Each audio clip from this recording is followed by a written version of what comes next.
So you're probably one of the following. You're probably either a beginner or newer to guitar gear and you're looking into modular amplifiers, or you're an experienced player curious about modular amplifiers, or you're just an experienced player that's looking to judge my judgment. Either way, I've had this on my mind for a little bit and I wanted to talk about an issue, and both of these amplifiers are guilty. Both the widely bought but hated Line 6 Spider series and the widely bought but loved Boss Katana series. So let's talk about normal amps for a second here just to get some perspective on the situation. Normal amps usually have 1 or 2 channels. They normally have a 3-band EQ, and then they normally have a selection of 1 or 2 effects. Those effects usually being a choice of chorus, reverb, usually spring reverb, delay, or tremolo.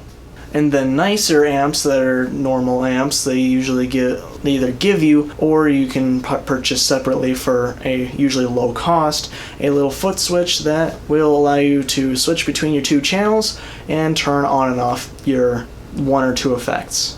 That's basically the essentials of what a normal guitar amplifier has. So let's talk about modular amplifiers, the amplifiers that we are talking about today. Modular amplifiers are great because they are a single unit, a single guitar amplifier that has many effects in it. Usually it has at least 4 types of guitar amps in it, different types of guitar amps and sounds, and then it usually has at least 6 guitar effects in it.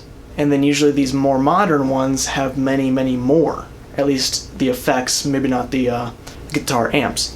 And this is all amazing because you get it all in one package that costs significantly less than if you were to buy every piece that comes in the package separately. Now this is great and awesome, especially if you're a beginner and you don't have much experience with all these different sounds, but then you go to practice a song or play live, and that is where the issue starts. Typically by default on these systems you have to either press a button or turn a knob to turn on these effects. Now, I don't know if you've tried this during a practice session or, God forbid, live, but it is usually not a smooth experience.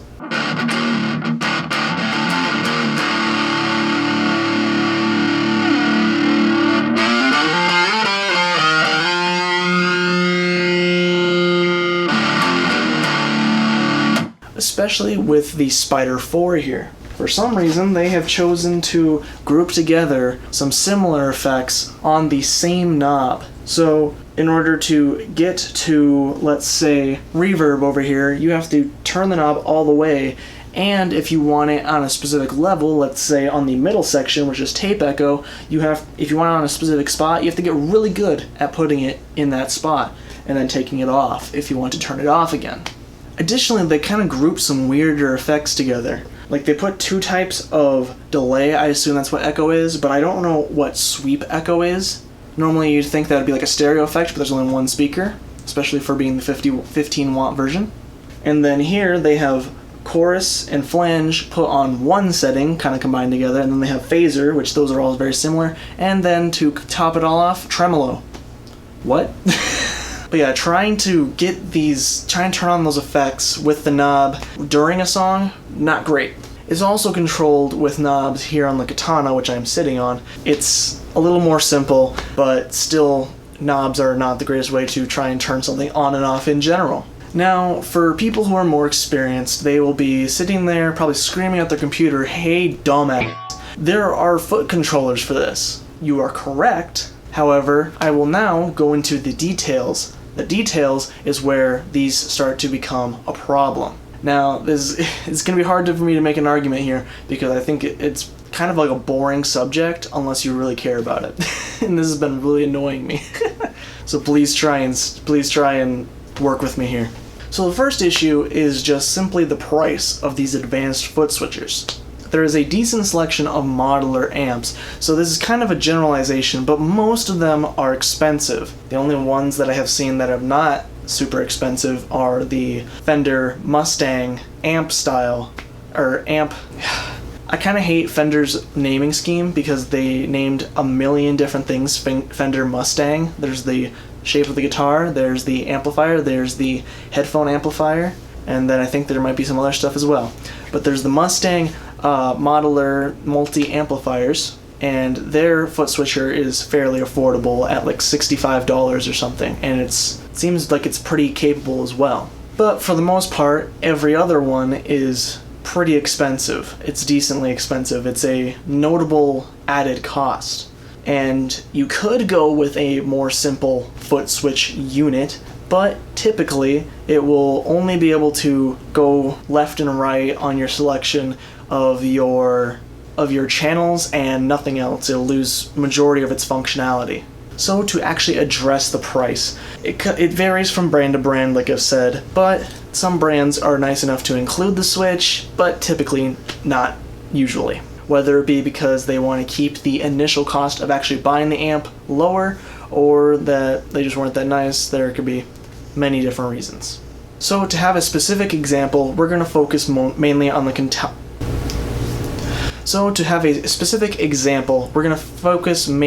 the Katana range of guitar amplifiers and their foot controllers. We'll talk about Line 6 later, but they have many issues. So there are only two versions of the Boss Katana foot controller, which is called the GAFC, and the EX version of it, which is expanded version. The original one costs $125. The expanded version costs $150. So by default, we're just going to go with the expanded edition. For $25 more, you might as well, go with the more compatibility and the, more features. $25 isn't a too big jump for the amount of features that you get out of the extended edition. So $150, even $125 is kind of a lot to stack on, especially for someone that is my age and my generation that's trying to get out in the world.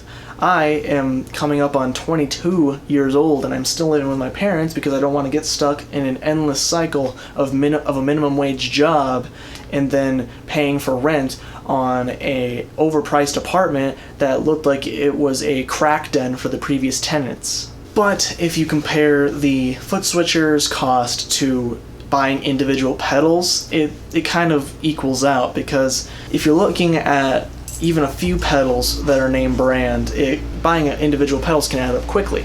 And you can buy quite a few Behringer plastic pedals, but then you have to have a power supply for them, you have to get patch cables for them, and then if you want to keep them organized, you have to get a board for them, and then it's probably, you have to spend at least $60 on it, and even some of the more well-made, cheaper boards usually has something rattling around inside of it if you shake it. So it kind of evens out, at least on the surface.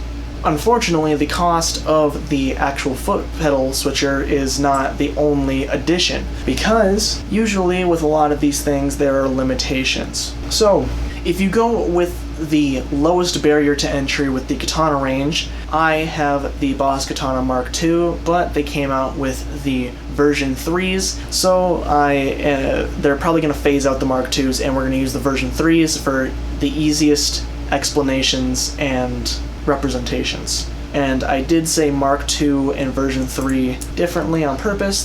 Boss decided to change them for marketing reasons or something. So the lowest barrier to entry is the 50-watt Katana for $300. So $300 is already quite of a steep price for if someone is just starting out and they happen to be like me. No, really.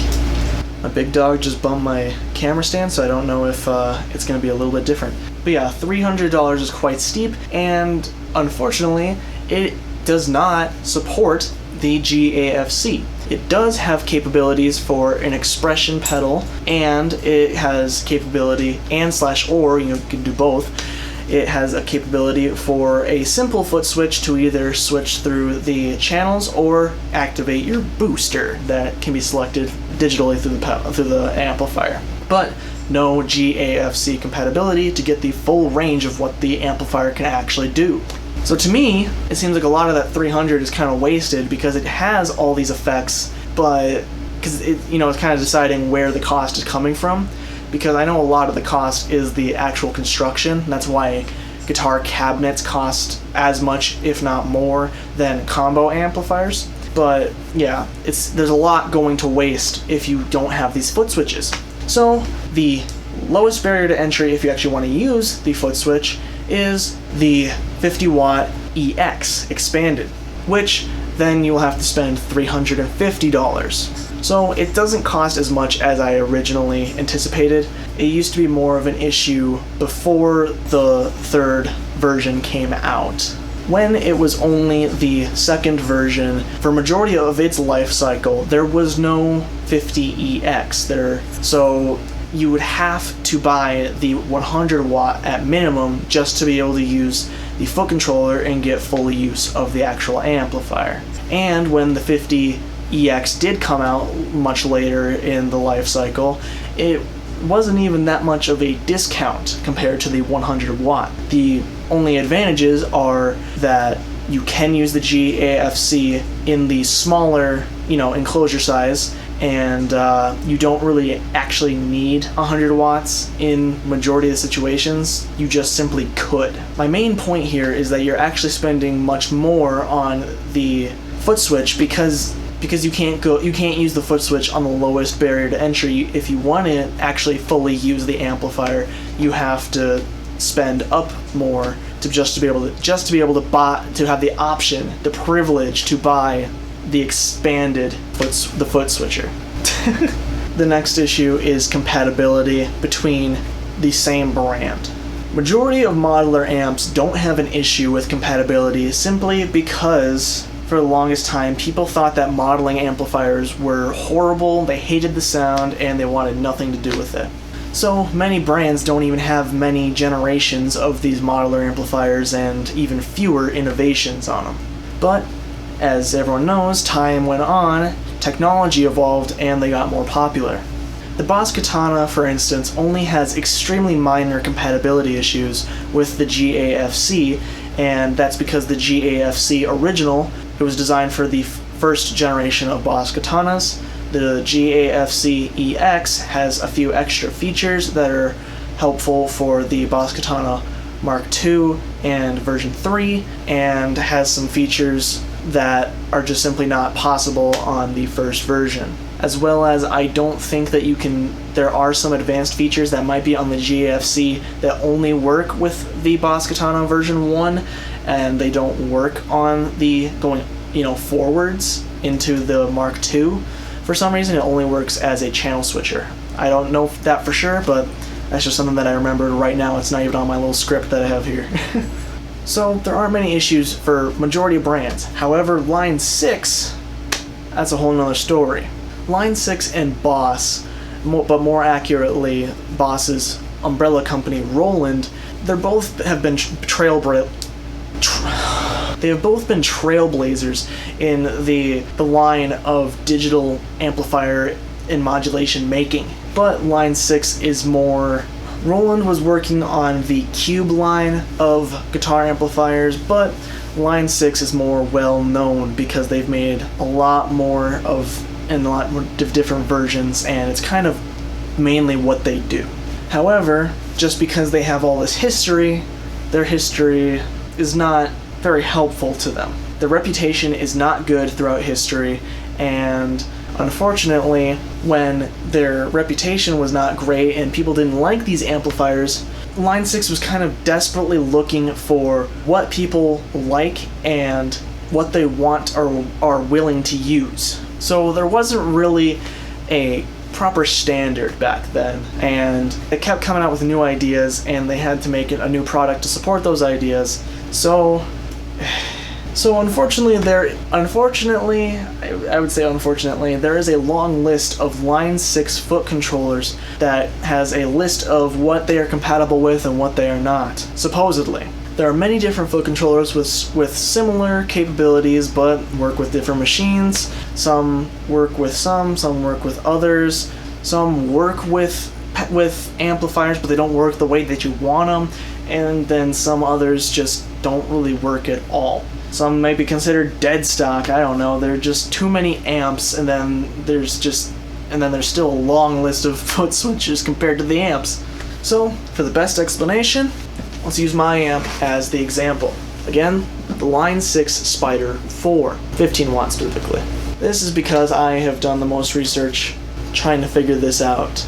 And the reason why I tried to figure this out is because I actually do like the distortions and sounds that can come out of this amplifier. However, it doesn't play well with external effects, especially that there isn't an effects loop. And as kind of a tangent, it seems that Line 6 is just refusing to put an effects loop on any of the Spider series, because the Line 6 Spider 5 Mark II, which I believe is the most accurate or most up-to-date Spider in the line as of recording, it has no effects loop. You can plug your iPhone/iPod via USB-A, but no effects loop.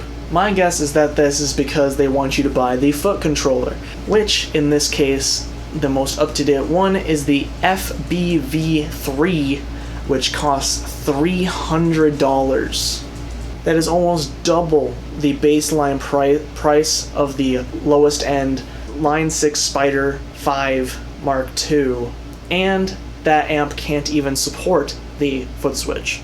So you have to spend more on a better amplifier to have the privilege to spend $300 to get the full capability of it. And then what's even kind of crappier actually is that on that cheapest one, it has all the face buttons so that you can actually control it. On the higher end, when you get literally any of the other higher end models, they lose a lot of the controls on the face, and it's all meant to be controlled, I think, through that board and through your computer. You know, don't know how I feel about that. I get it from some certain standpoints, but definitely not very beginner oriented like the original ones kind of were. Okay, so I'm gonna have to actually actively read my script for this. So to get back to the actual topic, the Line 6 Spider 415 supports an FBV pedal. That's what it says on here. It just says FBV pedal, because there are different ones. If you go, now we go to the support list, and just about every foot controller they've made is called FBV something or other. So I'm going to lay out a bunch of numbers that don't exactly line up with their timeline. There's a basic switcher to switch between the 4 channels called the FBV4. However, the latest advanced switcher, you may remember, that is supposed to actually be compatible with this, but also costs $300, is called the FBV3. And, you know, the FBV3 has a whole bunch of buttons, so the naming scheme doesn't exactly line up. There's a bunch of variations on the FBV that are supposed to be compatible, like a few versions of the FBV shortboard and the FBV Express. Though these come with expression controllers, and I have no idea what they would do on this amp, except maybe a volume control. Though I also have heard that with those you can access effects like wah on this thing.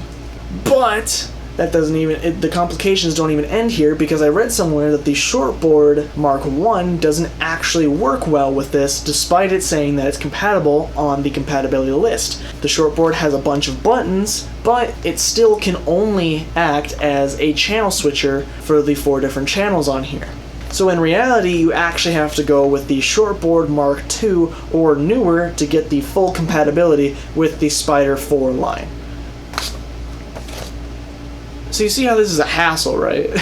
And then doing a little bit of research for a line that I actually want, which, you know, I do like the Spider line somewhat. I like the sound, but I don't like a lot of the stuff around it. I was doing some research, and there's more complications on other brands as well sometimes. So, yeah. And then on top of that, I don't think many people actually bought the foot controllers for these amps, so they didn't make many of them. And then they are not in production anymore. The only one that's in production, I believe, is the FBV3, and so they're all super expensive on the market. Even, I mean, maybe not the simpler ones, but it's one of those things where it's like, how many people actually want this versus the price? And I figured, I thought I was gonna get a steal on this, and I thought it was gonna be easy to find a good price, because I thought I would be the only person that wants this. But I guess there's still a market out there for these foot switchers, even though apparently no one wants the Line 6 Spider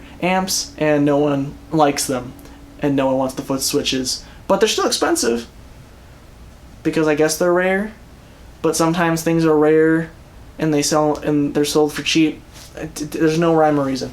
So essentially it's either spend $250 on old crap or spend $300 on new crap. So my next issue isn't really going to be relatable for everyone. It's most likely going to only resonate with a few people out there. And it also kind of works off of my last thing of compatibility. And this is essentially compatibility between amplifiers, different brands of amplifiers. I like variety, and I like to keep things around for future reference or use if I so like. So I'm not the kind of person to sell an amplifier to buy a different amplifier. I'm a collector a bit, and I like to have the different sounds available and go back and hear these things. And I like to try new things, of course. So when it comes to these modeling amplifiers, it's become pretty clear, I hope, that all of them really need to have a foot switcher go with them to get the actual value out of the actual amplifier. But if you get into one line, like the Boss Katana line, and you want to go into another line, like the Vox Valvetronics line, I'm just going to take a wild guess and say that their foot controllers are not going to be compatible. Now, with a little bit of research that I actually did, this is off script, the foot controllers are similarly laid out, but I think that the Boss Katana one has a lot more functionality. So the Boss one might work with the Vox one. Highly doubt it. Don't know. But yeah, just something I wanted to add for clarification and transparency. Now, I don't actually own another type of modeling amp. I made a video a while ago because I bought a Vox Valvetronics that I wanted a long time ago, but it didn't work because it didn't come with the tube that it needed to. It has a tube in it, that's why it's cool, and that's why it's called Valvetronics, because it's a hybrid amp. But I'm going to make a gross generalization and say that majority of foot controllers are not going to work with other amps. Majority of, a brand's foot controllers are not going to work with other brands' amps. There might be some compatibility here and there, but it might be spotty. You never know what's going to actually work, and in some ways it may even damage the amp in some ways. So it's like I'd be terrified to try. Line 6 is already out of the race of compatibility because they always use the weird data cable, like Ethernet style cable, for their foot switches, except for the very, very basic ones. But majority of the modern modeling amps out there now use an instrument jack style that is usually a TRS or TTRS. I don't remember exactly which the Boss Katana Mark II is offhand, but yeah, and then that also might be a difference is, TRS versus TTRS versus if they even are TRS. I think they have to be, though, for functionality. And this whole conversation sparked from my idea that I want a classic Vox Valvetronics amplifier. There are the new Valvetronics that are called VTX or something like that, and unfortunately they changed the style where they have a cloth grid pattern like pretty much every other Vox amplifier does. But the classic Valvetronics has this silver metal grate grill on the front, and it just looks awesome, and I just wanted it, mainly for the style, but also to see how it sounds. But if I wanted to make full use of the amplifier, especially if I don't want to just be sitting around, just being a collector's item, I would probably need a foot switcher. However, the foot switcher that on Sweetwater is recommended to go with the modern Valvetronics is quite simple. It only has 4 buttons for the channel switching and then an extra one to switch banks, it says. So it seemingly has no way to change all the effects when there's a million buttons on the top that obviously are changing things, and it has all these different features. Yeah. Does that make sense? It just, for this very modern thing that clearly has all these features, the foot switch does not. When it also costs $120. That is just ridiculous for what you're getting. And then in the Vox range, there is kind of some different foot controllers, but it all gets very muddy because, kind of like Fender, Vox decided to make some, it's a little different, but Vox decided to make some actual floor modelers and multi-effects, and then they named it after the Valvetronics line. That's how it's similar to Fender's. They named a bunch of weird things after the same thing. But they named these other standalone units Valvetronics, as well as foot controllers for the actual Valvetronics range to fully control it. So that's a whole thing that you have to research. So essentially, thank you for coming to my TED Talk about guitar amplifier foot controllers. Because, yeah, this subject has been really bothering me, even though I feel like no one is going to take my side on this. However, if you do, please leave a comment and tell me what your stance is, leave a like on the video, and I hope you enjoyed this information and content anyway. This channel is normally a guitar and drum related channel, so we normally do music stuff. However, occasionally we do also do some other stuff like 3D printing and a small variety of other content as well. If that all sounds good, please consider subscribing. YouTube has actually recently changed, as far as I can tell, the amount of subscribers you need to finally start getting paid. I don't know if it's just me because I've been doing this crap for so long. I don't know if there's a new channel age thing, but now we're actually very close to the amount of subscribers needed, and I'm already way over the watch time hours needed. So if you want your ad watch time to actually go in the pocket of a real person and not just the beast that is Google, again, please consider subscribing. That's all I have to say for now, so I'm gonna say bye-bye.